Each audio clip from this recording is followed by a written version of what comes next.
Hi there, my name is Libby Farley in Second Life. There are a couple of areas that I'm asked about the most when it comes to Second Life photography. One is drawing hair, painting hair in Photoshop, and the other area is creating lighting and shadow on the skin. So they are the two main areas I'm going to be covering today in this tutorial. The drawing of hair with the path tool is something that I've actually discovered quite recently. I've only been doing it maybe a month, and it has transformed the way that I approach drawing hair in Photoshop. So let's jump straight in. We're going to start with hair, and then we'll move on in the sort of natural progression as I would doing a headshot. If you're not comfortable using the path tool, I would really recommend sort of reading up on that, looking at a couple of tutorials for the path tool before approaching this tutorial, because that is the tool that you're going to be needing to be able to use. I'm using Photoshop CS6. The path tool works the same in pretty much every Photoshop, so I think it should apply to most people, most versions. If you're using GIMP, I know nothing about GIMP, so I can't help you there. Apologies. Right then, so we want to select our path tool. Let's get a new layer going. I've already cropped it the way I want it. I've already removed the green screen. If you are unsure about how to use the get rid of the green screen, I'll link my tutorial below on how to do that. So what we want to do with this path tool is we're going to start out by blocking the hair as we normally would, but we're going to be using the Second Life hair as our base as well, which is kind of handy because we don't have to do the whole thing. So we're just gonna start by following the lines of the natural hair, and I'm not going to do the whole thing. I'm just going to sort of show you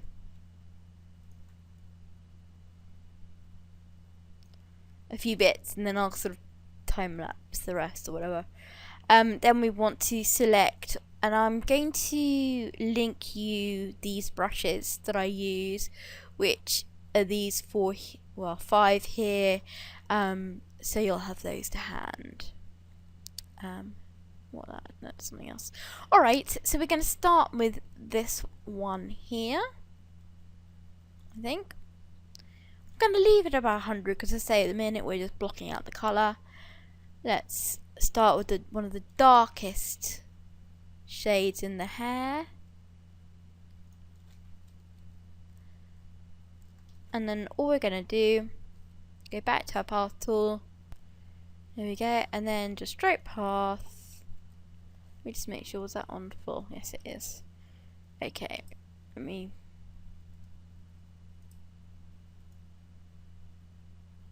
Doesn't look much of anything at the moment, but as we build it up you will see the effect. So we just carry on doing it like this.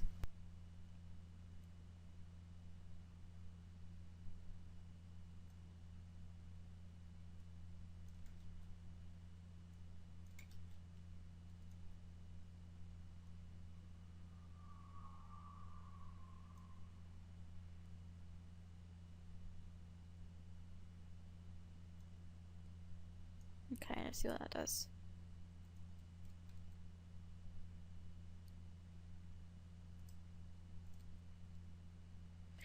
It looks like shit at the moment, but it will get better, I promise. It will improve.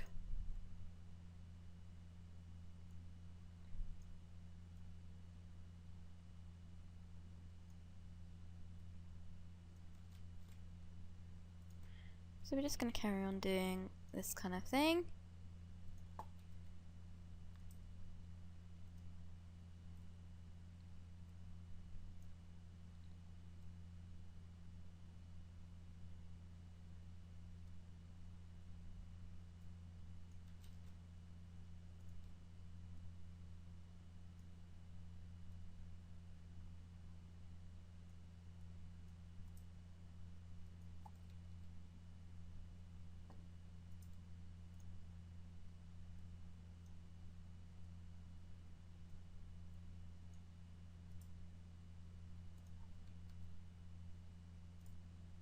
Okay.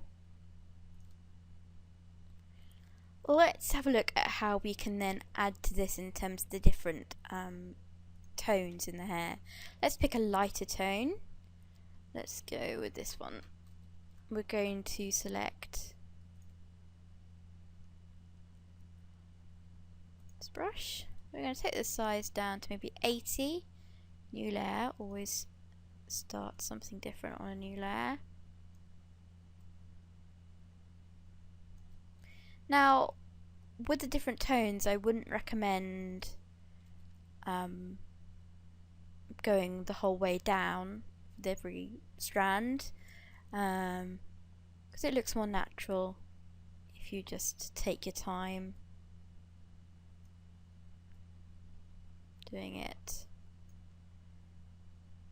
the other way.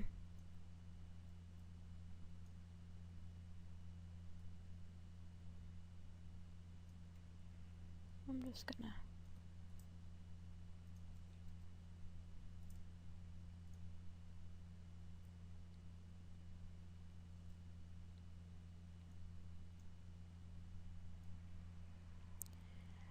don't forget to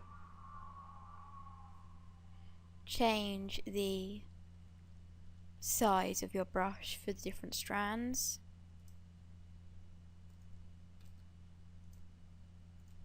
Which will add a really nice realism.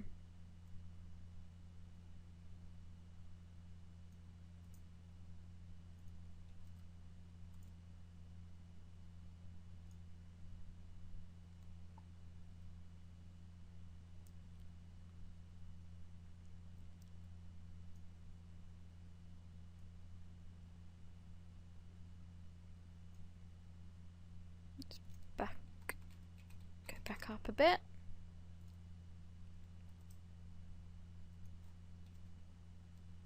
Maybe that's a bit too big.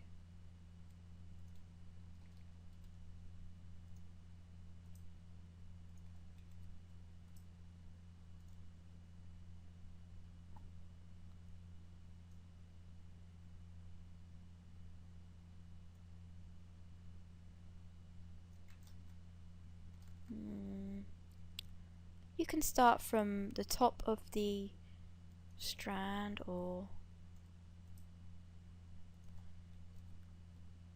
top.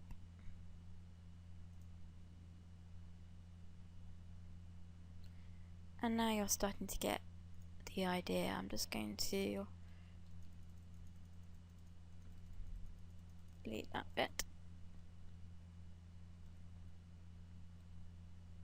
Okay. And now we can go back in with another tone. The idea is to get as many different tones as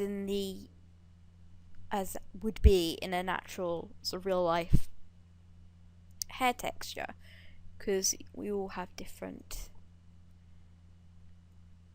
colours, different tones in our hair. And don't forget to make a new layer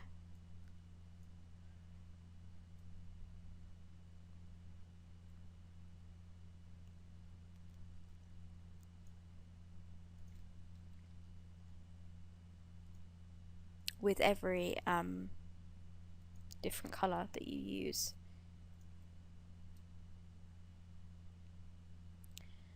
Now, the main reason why somebody may want to paint in hair is to paint in strands around the face. So let me show you how we go about that, which is exactly the same as we've been doing, but we don't really want so much of a base, but use the path tool in exactly the same way to create the shape of the strands that you want. Let's see what that's like. Remember to use your handles to change things about.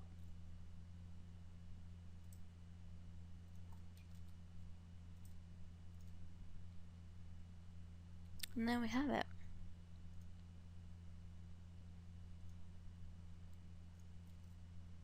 Again, remembering to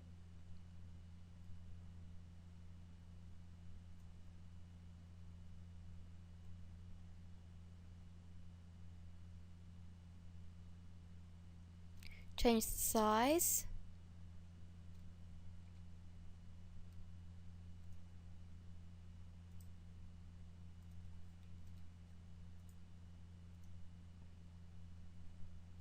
As you go.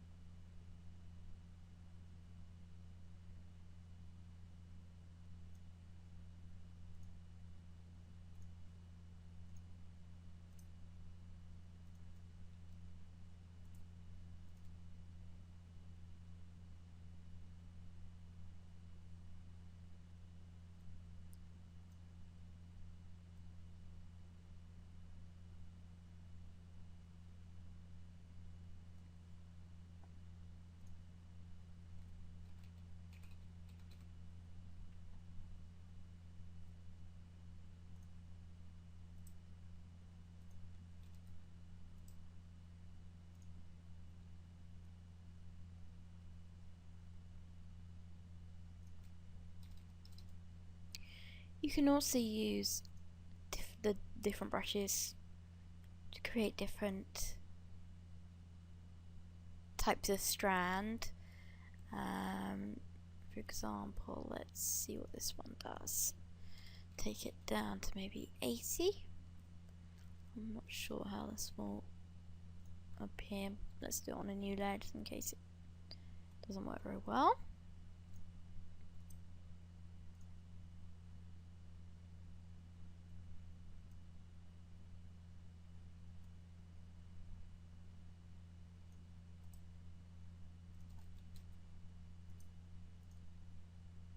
That maybe will look better underneath the strands that we've already done.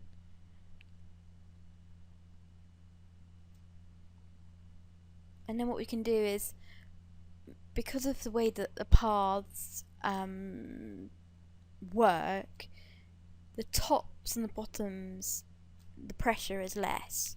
So what we might need to do, which I usually do, is just mess with position and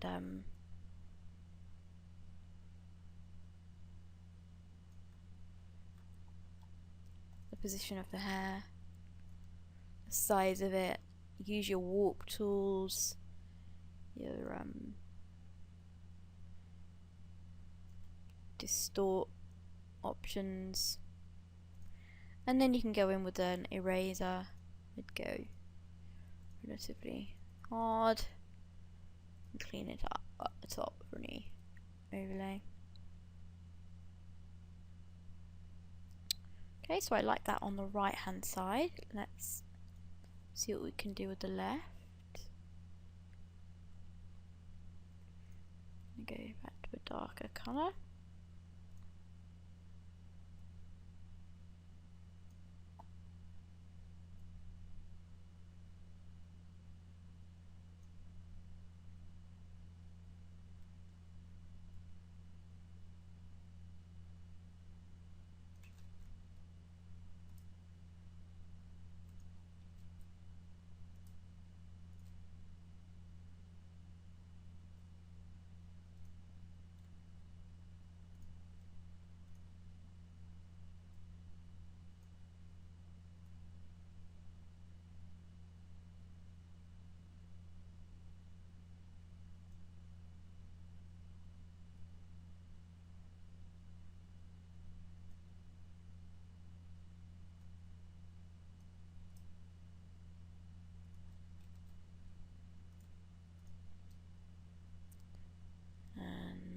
Let's bring in a light colour now.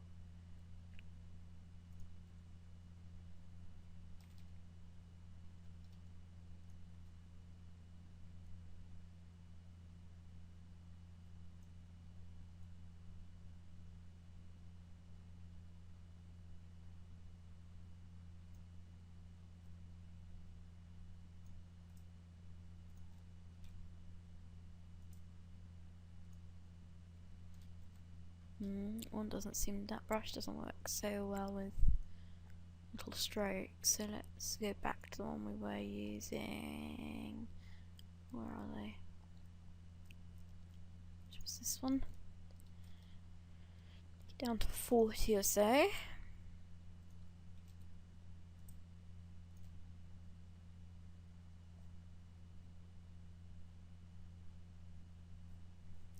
And then, as we did on the other side, just play about with the position till you're happy with it. One really nice effect that you can get using this method is bringing in some really nice vibrant highlights. There aren't really any on this hair as it comes. You might need to wing it. Let's create a new layer. And what I'll do is I'm just going to take this down maybe halfway.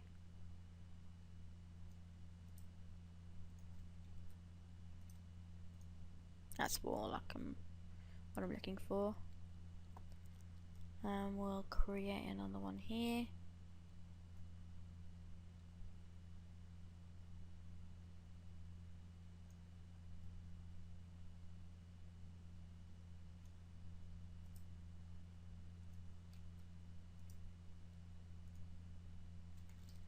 That curve is being really annoying.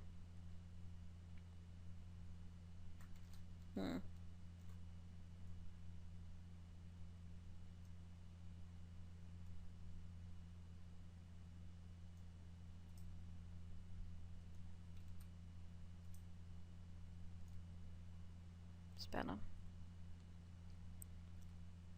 If I was doing this as a proper full-on headshot, I would tidy this area up here much more. But for the purpose of this, I'm not going to be too precious about it. Again, remember to change your size.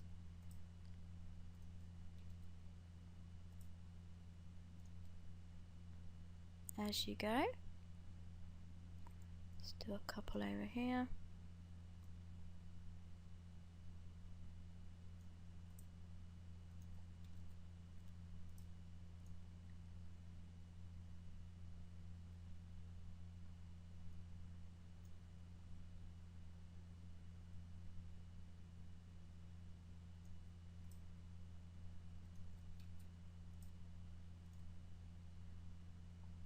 See how it just makes everything sort of pop a bit more.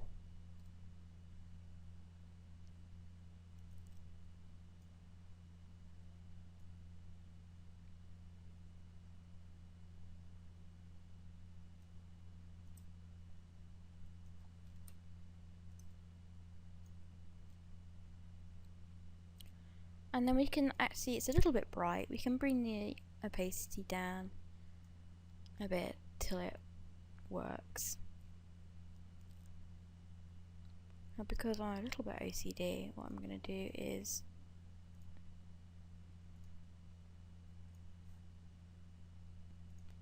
just fill in those bits that I said I wasn't going to touch, because I'm a bit, as I say, OCD like that. I'm going to bring the size up a bit. I'm going to start around here.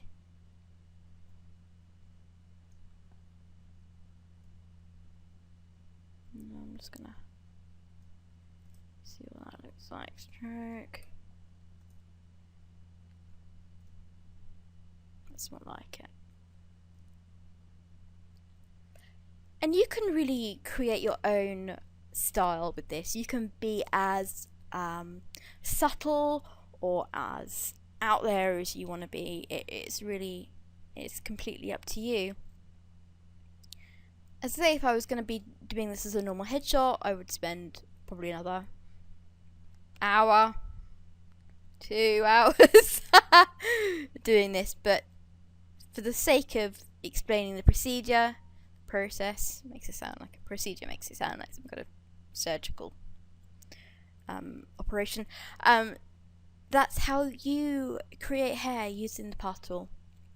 As I say, the links to the brushes that you'll need are down below. You can experiment with those as much as you want to.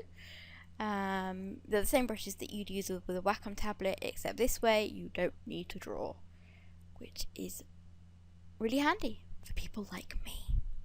Alrighty, the next thing we're going to be approaching is highlighting, specifically hotspots of light, usually along the jaw and the nose. So we'll jump into that in just a moment.